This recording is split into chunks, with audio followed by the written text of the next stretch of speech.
চট্টগ্রামের পাঁচলাইশে একটি কুরিয়ার সার্ভিসের রশিদের সূত্র ধরে একটি পারিবারিক মাদক সিন্ডিকেটের সন্ধান পেয়েছে পুলিশ। এসএ পরিবহন কুরিয়ার সার্ভিসের মাধ্যমে দেশব্যাপী ইয়াবা পাচার করে আসছিল এই চক্রটি।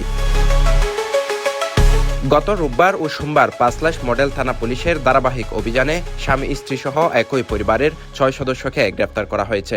সোমবার 6 এপ্রিল সন্ধ্যায় পাঁচলাইশ মডেল থানা প্রাঙ্গণে আয়োজিত এক সংবাদ সম্মেলনে এইসব তথ্য জানায় পুলিশ।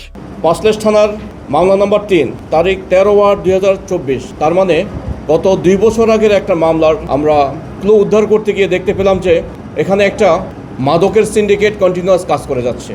পুলিশ জানায়, গোপন সংবাদের ভিত্তিতে রোববার রাত 2:30টার দিকে পাঁচলাইশ থানাধীন হিলবি আবাসিক এলাকায় অভিযান চালিয়ে পলাতক আসামি মাদক কারবারি হারেজা বেগমকে গ্রেফতার করা হয়। পরবর্তীতে তার দেওয়া তথ্যের ভিত্তিতে নগরীর বিভিন্ন জায়গায় অভিযান চালিয়ে তার স্বামী আব্দুর রহিম সহ আরও 5 সহযোগীকে আটক করে পুলিশ। পরে বিভিন্ন বাসা ও ফ্ল্যাটে তল্লাশি চালিয়ে মোট 10,500 পিস ইয়াবা, এসএ পরিবহনের রসিদ, নগদ টাকা ও হটবক্স উদ্ধার করা হয়।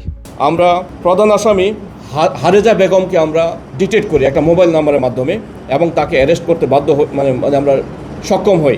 গত রাত্রে 2টা থেকে তাকে গ্রেপ্তার পূর্বক তার জবানবন্দি মোতাবেক তার হাজব্যান্ড সহ টোটাল আমরা 6 জন আসামিকে গ্রেপ্তার করি এবং তাদের জিম্মায় থেকে আমাদের এই যে হিলবি আবাসিক এলাকায় তাদের আবাসস্থল থেকে আমরা টোটাল 10,500 পিস ইয়াবা উদ্ধার করি। পুলিশের প্রাথমিক জিজ্ঞাসাবাদে হারেজা বেগম জানান, তার স্বামী ও সহযোগীদের মাধ্যমে কক্সবাজার সীমান্তবর্তী এলাকা ও রোহিঙ্গা ক্যাম্প থেকে কম দামে ইয়াবা সংগ্রহ করে কুরিয়ারের মাধ্যমে দেশের বিভিন্ন স্থানে সরবরাহ করা হতো। স্পেশালি এদের একটা বিশেষ ধরনের বিজনেসের কৌশল আছে। একটা কুরিয়ার সার্ভিসের মাধ্যমে কক্সবাজার হতে চিটাগং থেকে ঢাকা এভাবে এরা মাদক ট্রান্সফার করে থাকে। এই মাদক পাচারের সাথে এসএ পরিবহন কর্তৃপক্ষ জড়িত কিনা সে ব্যাপারে তদন্ত চলছে বলেও জানান পুলিশের এই কর্মকর্তা। আর এসএ পরিবহনের বিরুদ্ধে যদি এসএ পরিবহন যদি তাদের জানা সত্ত্বে তাদের জ্ঞাতসারে যদি এসএ পরিবহন এটার সাথে ইনভলভ থাকে, আমরা তাদের বিরুদ্ধে আইনানুগ ব্যবস্থা নেব এবং সেটা আমাদের তদন্তে যদি পাওয়া যায় তাদের এঙ্গেজমেন্ট আছে এই ঘটনার সাথে, আমরা অবশ্যই ব্যবস্থা নেব।